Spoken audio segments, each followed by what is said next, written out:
c'est Sankara qui m'a inspiré. Sankara, il est mort le 15 octobre. C'est le jour de mon anniversaire. Je ne le fête jamais. Le 15 octobre, je revois la vie de Sankara. Je correcte toutes les vidéos de la vie de Sankara. Le 15 octobre, c'est ça mon anniversaire. Je ne la fête pas. Donc, Sankara est dans mon âme. Sankara est dans mes sangs. Donc, Sankara n'est pas mort. Même si tu vas lire mes livres, je l'ai cité plusieurs fois. Et comment dire que Sankara est mort? Quand on a chassé Blaise Compaoré, le slogan qu'on citait, c'est la patrie ou la mort nous vaincront. Ça, c'est la station de Sankara. On chassait Traoré, la jeunesse burkinabé chassait Blaise Compaoré.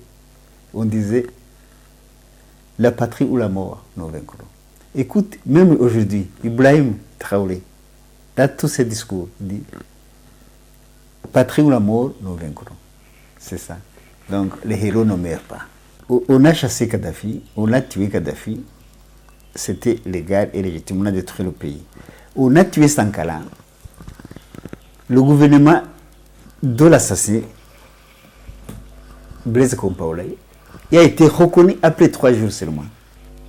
Mais quand les États, l'AES, Alliance des États du Sahel, ils ont libéré le peuple, quand ils ont chassé les présidents qui travaillent pour la France, c'est ça, illégal et illégitime.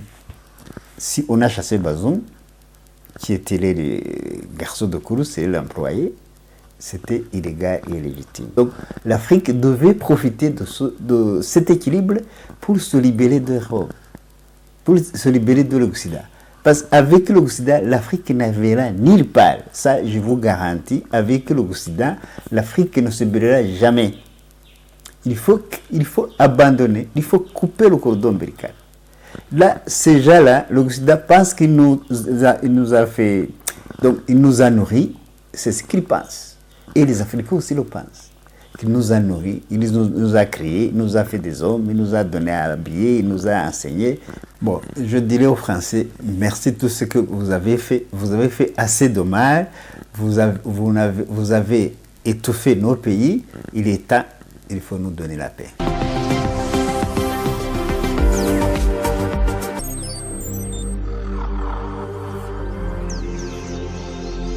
Bonjour et merci à nos auditeurs qui sont en Afrique, en Europe ou ailleurs qui peuvent comprendre la langue française. Une langue coloniale comme Dr Sakone ensemble aujourd'hui, on dit toujours que le français, l'anglais, d'autres langues ne sont pas nos langues, mais des langues coloniales, mais on peut les parler quand on a besoin de transmettre le message, même à ces Européens. Docteur Sakone ensemble aujourd'hui est un écrivain. Il est d'abord un panafricaniste, mais aussi un écrivain. Il a écrit des livres comme L'Afrique victime, là où il nous a montré comment l'Afrique a été victime depuis des années jusqu'à maintenant. Il a aussi écrit des livres comme Le syndrome d'un sauveur blanc. Et aujourd'hui, on va aussi parler de ce qui n'est pas loué de sang, de ce qui n'est pas loué dont l'Afrique a été victime, de ce qui n'est pas loué de ce syndrome d'un sauveur blanc. Dans les pays du Sahel, disons le Burkina Faso, le Mali et le Niger, il y a eu une révolution dans les années depuis 2020. Docteur Saad a dit que des Européens toujours disent que le pouvoir est illégitime parce qu'ils veulent que le pouvoir des Africains doit être comme ils le veulent. Est-ce que Dr Saad peut soutenir ce qu'a fait Tchiani, ce qu'a fait le capitaine Traoré ce qu'a fait Mamadou Doumbouya au Guinée, Conakry, et aussi le colonel Goïta. Tu peux soutenir ça? Merci pour la question, mais je pense que nous sommes... On peut avoir pitié pour les Africains. On ne s'habitue jamais du comportement de l'Occident. Tout ce qui n'est pas à leurs intérêts, il est illégal et illégitime. Mais tout ce qui est avec les intérêts, il est légal et légitime. Les coups d'État réalisés par la France étaient toujours légal et légitime. Mais je vous donne l'exemple qui me vient directement en tête.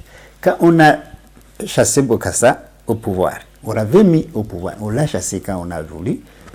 Le même jour, Bokassa était à Tripoli. Le même jour, ils sont venus à Bangui avec un président, David Dako, dans l'avion. On l'a placé dans la présidence, au siège du président, immédiatement. C'est quel coup d'État? C'est légal et légitime. On a chassé Kadhafi, on a tué Kadhafi, c'était légal et légitime, on a détruit le pays. On a tué Sankara, le gouvernement de l'assassin, Blaise Compaoré, il a été reconnu après 3 jours seulement. Mais quand les États, l'AES, Alliance des États du Sahel, ils ont libéré le peuple, quand ils ont chassé les présidents qui travaillent pour la France, c'est ça, illégal et illégitime. Si on a chassé Bazoum, qui était le garçon de course et l'employé, c'était illégal et illégitime.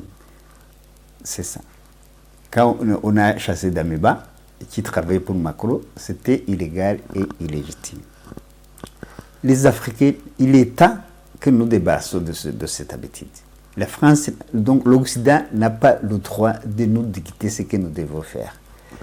Ici, c'est en Afrique, ce n'est pas en France. Aucun Africain n'intervient en France. Il y a eu des moments où la France avait été secouée par les révolutions, par les manifestations. Aucun Africain n'a intervenu. Mais, moindre mouvement, l'Occident est ici. Moindre mouvement, moindre conflit causé par l'Occident est ici. Avec les avions, avec les militaires. Qu'ils nous foutent la paix. C'est ce que nous sommes en train de réaliser. Le Sahel a commencé. J'espère que nous allons suivre. Sinon, l'Afrique restera dans l'économie pendant des siècles et des siècles. Nous avons été victimes de l'esclavagisme. Nous avons été victimes de colonisation. Nous sommes victimes de néocolonisation. Donc, les 3 agressions coloniales, plutôt esclavagistes, coloniales et impériales, donc nous sommes toujours victimes. Il est temps qu'on se débarrasse de tout ça. Il est temps. Maintenant, c'est l'opportunité historique que nous ne devons pas arrêter. Et grâce au décret de l'Occident. Comme Pascal a écrit dernièrement de l'Oquien pour le monde occidental, il est français, ce n'est pas moi qui le dis, mais il le voit. Malheureusement, les Africains ne le voient pas. Les Africains ne pensent pas que nous sommes en train d'être libérés. Les Africains ne voient pas que ce que nous avons pris comme les dieux, comme les invincibles, sont en train de décliner. Et cela, ça a commencé depuis 1945. Quand Hitler a détruit l'Europe, nous pensions que les Européens sont les demi-dieux. Mais Hitler nous a montré que ce sont les gens comme nous. Parce qu'il a détruit l'Europe. C'était une chance pour l'Afrique. Mais quand l'Amérique a pris la place, c'est toujours l'Europe. Ils ont continué à aider l'Europe à nous piétiner. Mais aujourd'hui, il est temps que l'Afrique se libère. Aujourd'hui, il y a l'Occident, il y a les Razis. Les Razis, c'est notre bloc qui a un peu de force. Donc la force n'est pas asymétrique aujourd'hui. La force est symétrique. Nous avons les Razis et l'Occident. La force est symétrique. Donc l'Afrique devait profiter de cet équilibre pour se libérer de l'Europe, pour se libérer de l'Occident. Parce qu'avec l'Occident, l'Afrique n'avera nulle part. Ça, je vous garantis, avec l'Occident, l'Afrique ne se brûlera jamais. Il faut abandonner, il faut couper le cordon ombilical. Là, ces gens-là, l'Occident pense qu'il nous a fait... Donc, il nous a nourris, c'est ce qu'ils pensent. Et les Africains aussi le pensent. Il nous a nourris, il nous a créés, il nous a fait des hommes, il nous a donné à habiller, il nous a enseigné. Tout ça, il faut être sévré. Le sévrage est nécessaire pour l'Afrique. Et je pense que c'est ce que tu as écrit dans ton livre, le syndrome bien sauvé. Oui. Les trois, parce que j'écris pour l'Afrique, j'écris pour la géopolitique. Tous mes ouvrages, j'arrive jusqu'à 9 aujourd'hui, c'est pour l'Afrique, c'est pour la libération de l'Afrique toujours. Donc, on a parlé de ces militaires comme le général Tchiani, le colonel Assimi Goïta, le capitaine Traoré et le général Mamadou Doumbouya. Ce sont des militaires qui ont renversé le pouvoir et ils ont fait ce que toi tu appelles la réversion et ce que les Européens appellent ils appellent ça coup d'État. Coup d'État. Oui, mais quand on a tué Sankara, on n'a pas dit coup d'État. C'est ça. Mais quand on jette un coup d'œil au Sénégal, et notre pays qui a soumis la domination de la France pendant des années, on a fait des élections. Et le président Faye, qui est élu, et son jumeau, je dis jumeau en politique, Sonko, dès la déclaration de l'Élecite, ils ont dit qu'ils veulent le Sénégal qui n'est pas dominé par la France. Si des Européens pensaient que ce sont seulement ces révolutionnaires qui ont fait le coup d'État, qui peuvent faire ça. Et par hasard, ils ont trouvé un dirigeant, un président qui est élu, mais qui vient avec des idées révolutionnaires comme Tchiani, comme Traoré, comme Goïta. Quel est le message que cela a donné aux Européens? Vous vous trompez énormément. Les Européens savaient ça. Savaient que ces jeunes gens sont des panafricanistes. Ils le savaient. Sinon, ils ne seraient pas en prison. C'est la raison pour laquelle... Oui, ils étaient en prison. C'est pour cette raison qu'on a voulu détruire même les partis. Parce que le parti même, le PTF, il est bien expliqué.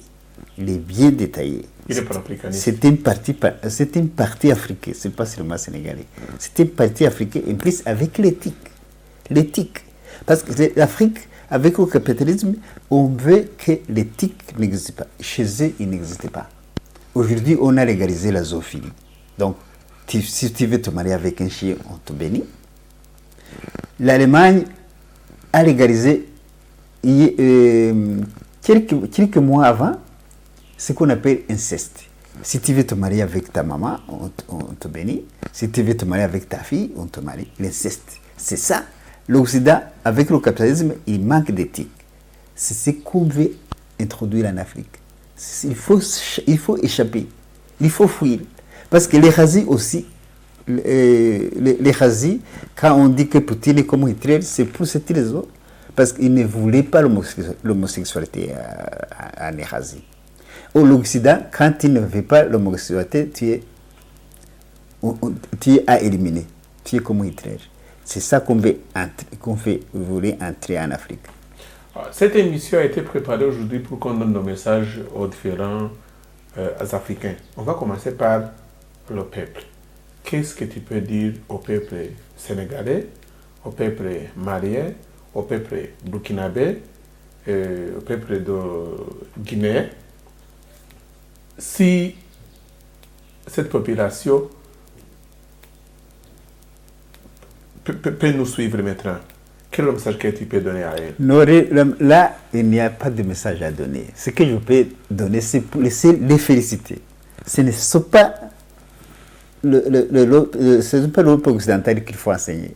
Plutôt l'Afrique occidentale qu'il faut enseigner. Non, au contraire, il faut enseigner le reste de l'Afrique. Le reste de l'Afrique devait copier, devait prendre le modèle. Mais la raison pour laquelle je te dis de donner le message, si je prends un exemple, je vais prendre un exemple peut-être du Mali. Il y a la population qui a été privé des partis politiques. On a dit que les partis politiques ne sont pas nécessaires. C'est ce que le pouvoir marié a dit. Et il y a des gens, il y a quelqu'un qui pense qu'on va nous gouverner comme on va nous appliquer une dictature sur notre pays. Donc, c'est la raison pour laquelle je non, dis ce ne sont pas la population malienne. Ceux qui disent ça, ce sont les Maliens qui sont corrompus. Donc, il y a la rivalité qui veut le pouvoir. Mais comme tu l'as écrit, le syndrome d'un sauveur blanc, je pense que des Maliens aussi souffrent de ça.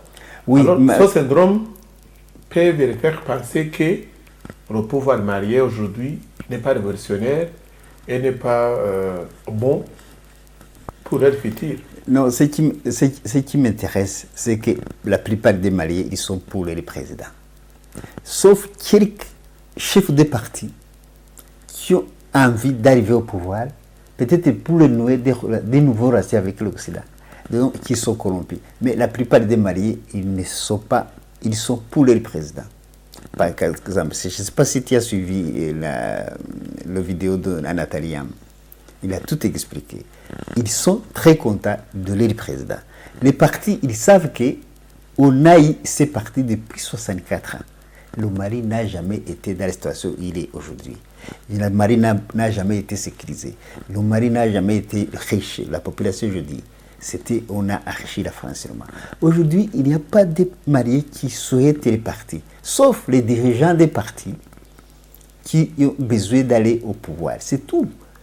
Méfiez-vous. Sinon, la population, au lieu de descendre dans la rue, comme on l'a fait pour chasser les Français, aujourd'hui, il n'y a pas de la population au Mali. Le pouvoir, c'est pour le peuple. Goïta, c'est le président du peuple malien. Il n'est pas le président du chef politique du Mali. Non. Et si tu pouvais rencontrer Macron aujourd'hui? Macron, qui a été chassé au Sénégal, c'est en cours. Au Niger, au Mali, on a chassé les télévisions comme France 24, on a chassé les militaires, les camps militaires français. Qu'est-ce que tu pourrais dire aux Français aujourd'hui? Bon, je dirais aux Français, merci de tout ce que vous avez fait. Vous avez fait assez de mal. Vous avez étouffé nos pays. Il est temps, il faut nous donner la paix. C'est ça, il est temps, il faut qu'il nous donne la paix. Et pas payer des indemnités? Il faut qu'ils le connaissent ça moralement. Les indemnités, je sais qu'ils ne savent pas. Ça serait beaucoup de paiements, beaucoup d'indemnités s'ils nous laissent la paix. Ils nous laissent la tranquillité, ils laissent l'Afrique à côté. On n'a pas besoin des Français. On n'a pas besoin des Américains. On n'a pas besoin des Belges. Nous avons besoin d'unité africaine. Alors, Kadhafi a aidé Sarkozy pour accéder au pouvoir. Et puis, Sarkozy est parmi des Occidentaux qui ont tué Kadhafi. Les Français ont tué Thomas Sankara. Les Français ont tué tout le monde qui voulait s'opposer à eux et qui voulait combattre pour la dignité africaine. Et alors, des Africains peuvent avoir peur qu'on va bientôt tuer Capitaine Traoré, qu'on va tuer Colonel Assimi Goïta, qu'on va tuer Doumbouya, qu'on va tuer Sonko Faye et d'autres panafricanistes. Et même toi. Non, et d'autres panafricanistes. Non, cette période est passée. Pourquoi? Sinon, parce que déjà qui tuaient, ces gens sont toujours là. Ils sont toujours là, mais ils n'ont pas la même force. Ce n'est pas seulement ce que tu viens de citer. Ils ont tué 23 présidents en Afrique. En fait, la France, c'est comme le corbillard. C'est que le président qui a travaillé avec l'Amérique, quand l'Amérique en a assez, il pousse aux Français pour que les Français tuent. Le cas de Mobutu, le cas de... Donc, la France... Donc l'Amérique décide, oui, et puis la France exécute. Exécute. La France, aujourd'hui, c'est le corbillard des présidents africains, des chefs d'État africains. Ils ont tué pas mal. 23. Sylvanus Olympio, à 63. Kadhafi. Modibo Keïta, il l'a empoisonné. Félix Moumié, il n'était pas président au Cameroun, mais il était indépendantistes, on l'a empoisonné aussi au tas de Gaulle. Ils ont tué pas mal. Malingwabi, ils ont tué pas mal. Donc la France, c'est le courbier des pays africains. Mais c'était dans le temps où l'Occident était beaucoup plus fort. Aujourd'hui, ce n'est plus le cas. Donc il l'a écrit dans le grand échiquier. Donc il a montré qu'aujourd'hui, il y a les Razis qui est beaucoup plus fort que l'Occident. Parce qu'il montre tous les signes, tous les secteurs créés. Les Razis, 75% de la population était en Razis. 75% de matières premières, de matières stratégiques est Razis. 60% de la richesse mondiale. 60% de la richesse mondiale, tenez bien. 60% de la richesse mondiale, c'est les Razis. Les 6 pays puissants économiques qui rivalisent l'Occident, ils sont en Razis. Les 6 pays avec des armes nucléaires, ils sont en Razis. Or, l'Occident, où est-il? Donc, si les Razis travaillent dans sa globalité, ils freinent les États-Unis. C'est l'Amérique qui le dit. Ce n'est pas moi. Brzezinski. Il faut le souligner. Donc, la peur qu'on avait d'être assassinés, que nos présidents soient assassinés, c'est fini, c'est dévolu. On ne peut pas, il n'y aura pas de deuxième Libye en Afrique. C'est fini. C'est fini. C'est le moment pour l'Afrique de se libérer. C'est le moment. Il faut avoir la volonté, c'est tout. Il faut avoir la volonté. Quel est l'héritage de ces chefs d'État africains qui sont tués dans les années? L'héritage, c'est qu'aujourd'hui, ce sont les séquelles de ces présidents africains. Les idées ne sont pas mortes. Aujourd'hui, le Mali, Goïta, il suit Modibo Keïta. Comme Traoré suit les idées de Sankara. Il y a aussi des présidents qui suivent les Kwame Nkrumah, Kadhafi. Tout ça, ces gens, nos aînés ne sont pas morts. Il y a des moments où quelqu'un sera immortel. Il suffit d'écrire, il suffit de parler, il suffit d'avoir des idées. On va te tuer, mais les idées resteront. Ça, soit sûr. Donc, l'Afrique, il est maintenant, c'est le moment où l'Afrique doit se libérer ou jamais. Se libérer de l'Occident ou jamais. Si l'Afrique ne se libère pas de l'Occident, l'Afrique disparaîtra comme l'a écrit Kwame Nkrumah. Kwame Nkrumah en 1963. Ce livre, l'Afrique doit s'unir ou mourir. Il a raison. L'Afrique doit s'unir ou mourir. Ces chefs d'État qui ont été tués, donc quelle est la réaction d'autres chefs d'État actuels, si je peux dire, à ce qui s'est passé en Afrique? Mais il n'y avait pas de chefs d'État. Les chefs d'État qui étaient là, on les a tués. Les autres ne sont pas des chefs d'État. Oui, mais ils venaient du pays? Non, ce sont les gouverneurs de la France. Ce sont les gouverneurs de Macron ou de l'Amérique. Ce ne sont pas des chefs d'État africains. Il y a même parmi ceux que tu appelles chefs d'État qui ont aidé. Si Mobutu a aidé de tuer Lumumba, si Blaise Compaoré a aidé de tuer Sankara, comment tu peux me dire que c'était chef d'État? Il y a même des chefs d'État actuels aujourd'hui il y en a toujours. Ils ont aidé la France à tuer Kadhafi. Bien sûr, il y en a toujours. C'est comment tu peux dire que Macky Sall était le président du Sénégal? Non. C'était sous-préfet de Macron. Non, si l'Afrique avait des chefs d'État comme ceux qu'on a tués, l'Afrique ne serait pas aujourd'hui ce qu'il est. L'Afrique serait libérée. Je me demande pourquoi. Il y a Latzer. Frédéric Latzer, c'est un Allemand trop vieux qui est né en 1884. Il disait lui-même que l'avenir du monde, ce sont les États-continents. L'avenir du monde. Il était en Amérique, il a beaucoup voyagé, il a visité l'Amérique, il a visité la Chine. Après, quand il est de retour en Allemagne, il critiquait Bismarck, que nous admirons tous. Il disait que l'Allemagne n'a pas été, l'Allemagne n'est pas grande. L'Allemagne n'est pas agrandie. Il dit qu'il a baptisé la petite Allemagne. Donc il critique, il disait que l'avenir du monde, ce sont les États continents. Donc il voulait imiter l'Amérique. Je ne sais pas pourquoi nous ne voyons pas ça. L'avenir du monde, c'est les États continents. L'Afrique, il faut qu'il soit un État, comme les États-Unis d'Amérique.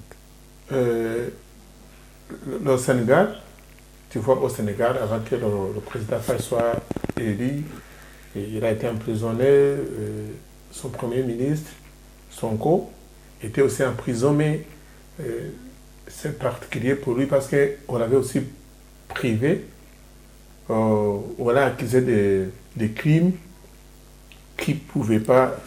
Qui le rend illégitime. Oui, oui.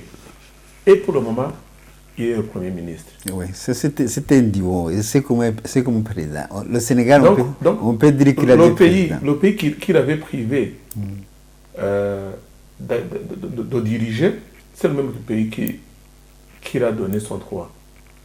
Quel est le message que ça peut donner aux Africains? Donc, le président africain, le président du Sénégal, qui s'appelle Macky Sall, qui travaille pour les Français, c'est lui qui a décidé que Sonko soit en prison, soit éligible. Oui. Et être le premier ministre, c'est parce que... C'est comme le président. Oui, c'est parce que le président Faye a dit que ce qu'on a accusé, ces accusations sont fausses. Bien sûr. Tout le monde, tous les Africains le savent. Tous les Africains savent que ces accusations, ça vient de Paris. Ça venait de Paris, ça ne venait pas de... Et quel est le message que... Tout le monde, la population sénégalaise l'a montré. Il a descendu dans la rue. On les a même violés, on les a même traités d'une façon très mal, mais ils ont montré que Sonko était innocent. C'est la France qui ne voulait pas Sonko. La France ne voulait pas Sonko. Mais Dieu est grand, Faye et Sonko, c'est une seule personne. C'est un duo qui gouverne le Sénégal aujourd'hui. Je souhaite que le Mali se reconstitue. Et c'est possible. Tu veux dire l'Empire? Oui. L'Empire du Mali qui a existé depuis longtemps. Oui. Donc Sénégal était Mali, Côte d'Ivoire, les trois pays là, Bénin, Togo, une partie du Nigeria. Mais comme tu l'as dit, c'était uni, c'était un empire, et ils ont voulu diviser ça pour bien régner. Et ça veut dire que quand ils essaient de s'unir encore, ça va être un dégât pour des Européens et ils peuvent essayer de diviser aussi pour mieux régner. Non, les Européens, c'est déjà un dégât même aujourd'hui. S'ils étaient capables, ces pays ne seraient pas aujourd'hui, les trois présidents seraient morts. Ou bien le Mali n'aurait pas pu tenir. Je pense que tout le monde a attendu la déclaration de Macron après la révolution du Mali. Il a dit à haute voix que le Mali va s'effondrer. Pourquoi il a dit ça? Il avait le président d'Amiba au Burkina Faso. Il avait 4000 militaires français au Burkina Faso. Il comptait à augmenter l'effectif pour envahir le Mali à l'aide de Burkina Faso.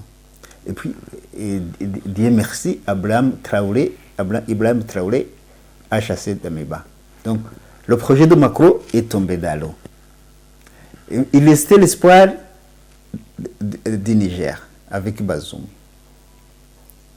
Quelques jours après, Bazoum aussi était tombé. Donc, le projet de Macron était totalement disparu. Il a tenté de remettre le Bazoum au pouvoir, il n'a pas réussi. Ce n'est pas aujourd'hui qu'il va refaire. Il n'est pas capable. Aujourd'hui, on est en train de construire l'armée la plus forte de la région. Mali c'est déjà acquis. Aujourd'hui, c'est Niger. Burkina Faso, c'est acquis. Aujourd'hui, c'est Niger. Donc, les trois pays, cette alliance, ça serait une puissance militaire bientôt. De telle façon qu'on n'a pas raison d'avoir peur. Non, on n'a pas raison d'avoir peur. On n'a pas raison de craindre l'Occident. L'Occident, c'est un lieu qui n'a plus de dents.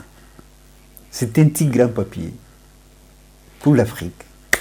On va conclure par une citation française qui dit que un héros ne meurt pas. Et oui, c'est ce que... Tu penses que Thomas Sankara, d'autres comme Mohamed Kadhafi et d'autres ont eu, ce qu'ils ont fait, ont eu une influence qui a poussé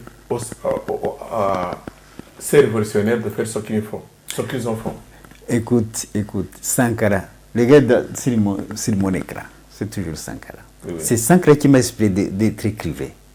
C'est Sankara qui m'a inspiré. Sankara, il est mort le 15 octobre. C'est le jour de mon anniversaire. Je ne le fête jamais. Le 15 octobre, je revois la vie de Sankara. Je collecte toutes les vidéos de la vie de Sankara. Le 15 octobre, c'est ça mon anniversaire. Je ne la fête pas. Donc Sankara est dans mon âme. Sankara est dans mes sangs. Donc Sankara n'est pas mort. Même si tu vas lire mes livres, je l'ai cité plusieurs fois. Et comment dire que Sankara est mort? Quand on a chassé Blaise Compaoré, le slogan qu'on citait, c'est la patrie ou la mort nous vaincront. Ça, c'est la station de Sankara. On chassait Traoré, la jeunesse Traoré, la jeunesse burkinabé, chassait Blaise Compaoré. On disait la patrie ou la mort nous vaincront. Écoute, même aujourd'hui, Ibrahim Traoré, dans tous ses discours, dit patrie ou la mort nous vaincront. C'est ça. Donc, les héros ne meurent pas. Avant d'arriver à la fin de notre émission, on peut aussi parler de l'aide prise et parfois Chine en Afrique. Beaucoup de gens disent que des Africains ne peuvent pas vivre seuls, ils peuvent seulement changer de patron, ils peuvent changer de boss en quittant l'Occident pour l'Orient.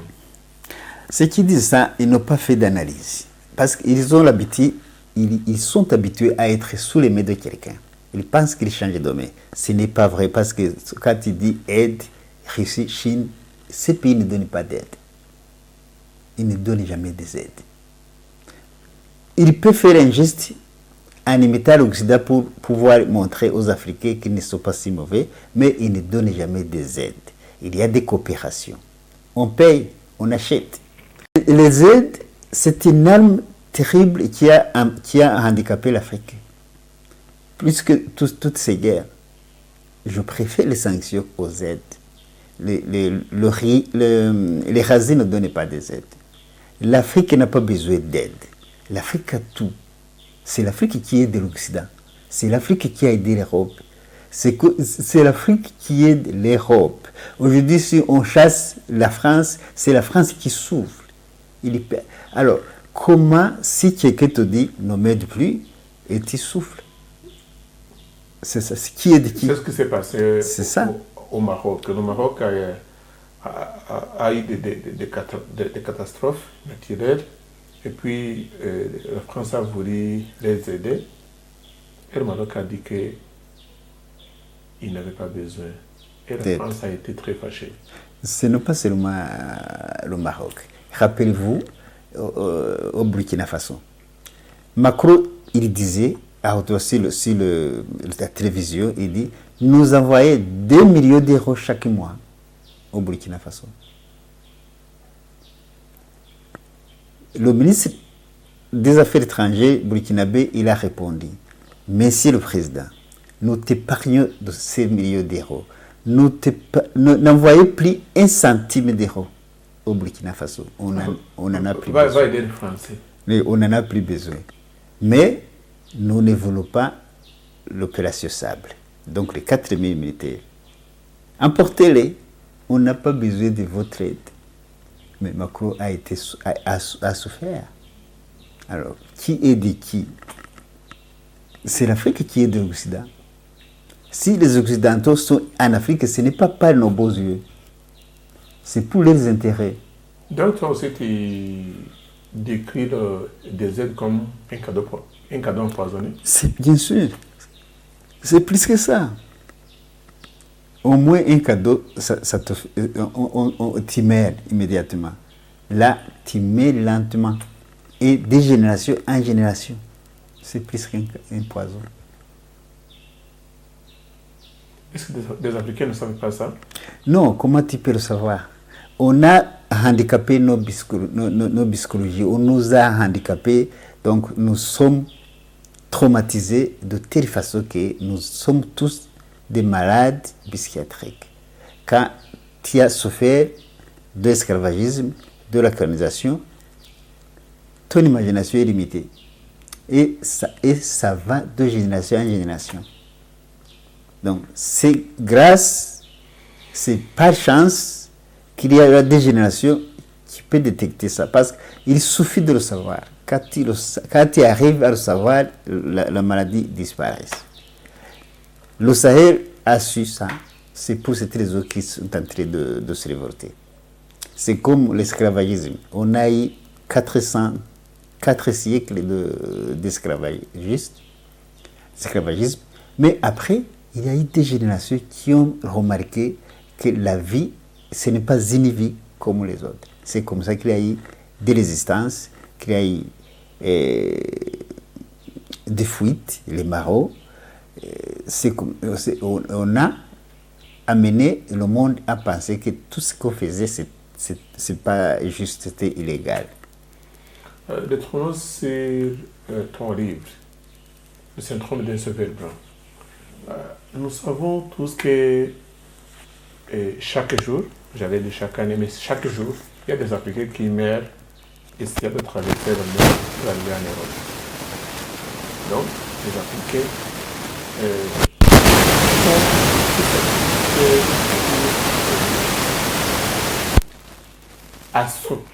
donc, pour arriver en Europe et en Amérique, ils peuvent donner tout pour accéder au visa européen ou américain. Comment est-ce que cela peut prendre effet alors que les Africains ont levé et toujours rêvent que le bien le plus valable qu'ils peuvent avoir, c'est arriver en Europe, vivre en Europe, étudier en Europe. Est-ce que cela va être facile alors que nous ne savons pas le problème qu'on a? Le problème aussi, ça, on devait s'y attendre, on devait attendre à cette période. Parce que c'est que l'attention du colonisateur, quand il entre dans le pays, quand ils envahissent le pays, ils vont dans la jeunesse, ils ont amené les écoles, ils grandissent dans l'idéologie. Ils te montrent que le bien, tout ce qui est bien est chez eux. Pourtant, si c'était réel, ils ne seraient pas venus chez nous. Tout ce qui est bien, il est ici. Ils sont venus chez nous. Mais ils nous font croire que tout ce qui est bien est au-delà de l'Atlantique. Donc, ils ont créé des Africains qui ne sont plus des Africains. Ils ont créé des Africains qui n'ont plus d'équilibre, qui ont des identités doubles. Tu es Africain, tu es Européen en même temps. Donc, tu es déséquilibré. Parce qu'ils sont venus, ils t'ont donné le nom, ils t'ont donné la langue, ils t'ont donné le mode de vie. Donc, on t'a arraché de ta nature. Tu es devenu quelqu'un d'autre. C'est pour cette raison que tu as l'envie de sortir dans ce que tu es et de se transformer en être décolonisateur. C'est pour cette raison que nos jeunes, ils ont toujours l'envie d'aller en Europe. Ils ont toujours l'envie, donc les jeunes filles, de ressembler aux Blancs. Que ce soit la peau, que ce soit les cheveux, que ce soit la langue, parler comme un Européen, et ressembler à un Européen, donc blanchir ta peau, donc vivre comme un Européen, manger comme un Européen, c'est ça? C'est ça le poison du colonialisme. C'est ce que nous devons arracher dans nos enfants. Ce que nous devons arracher dans la génération, dans nos générations. C'est à nous d'éduquer nos jeunes enfants de la manière de la vie africaine. Parce que c'est le meilleur. Si ce n'était pas le meilleur, tu ne trouverais pas les Européens ici. Mais les Européens sont toujours ici. Quand on les chasse, ils sont malheureux.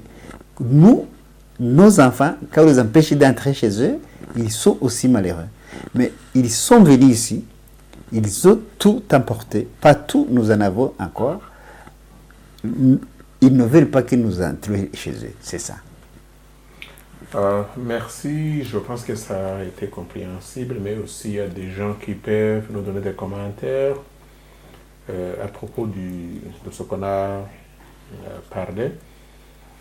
Et je vais finir cette émission d'Isaac, comme je le fais toujours. Je suis désolé, ma langue française, mon accent français n'est pas bon. C'est pas grave. Je pense que le message... Ça serait souhaitable. Et tu souhaites que mon français ne soit pas bien. Ouais. Pourquoi? Il faut que le Kinyarwanda soit bien. Okay. En fait, je viens de recevoir, même elle nous dit aussi mon téléphone, quelqu'un me demande si on n'a pas pu traduire mes livres en français, en Kinyarwanda. Il dit, j'aime tes livres, l'expression qu'il donne sur YouTube, ça m'intéresse beaucoup, mais je n'arrive pas à lire parce que c'est français. Je ne suis pas francophone, je ne parle pas français. Je n'ai pas encore répondu, mais c'est difficile. Parce que tu dis que ton français est mauvais. Est-ce que ton Kinyarwanda est correct? Oui. Si c'était correct, traduis mes livres. C'est pas possible. C'est pas possible. Merci à tous et merci à Dr. Roussa. À la prochaine occasion. Merci à vous, merci à tout le monde. Merci à tous les Africains qui aiment l'Afrique.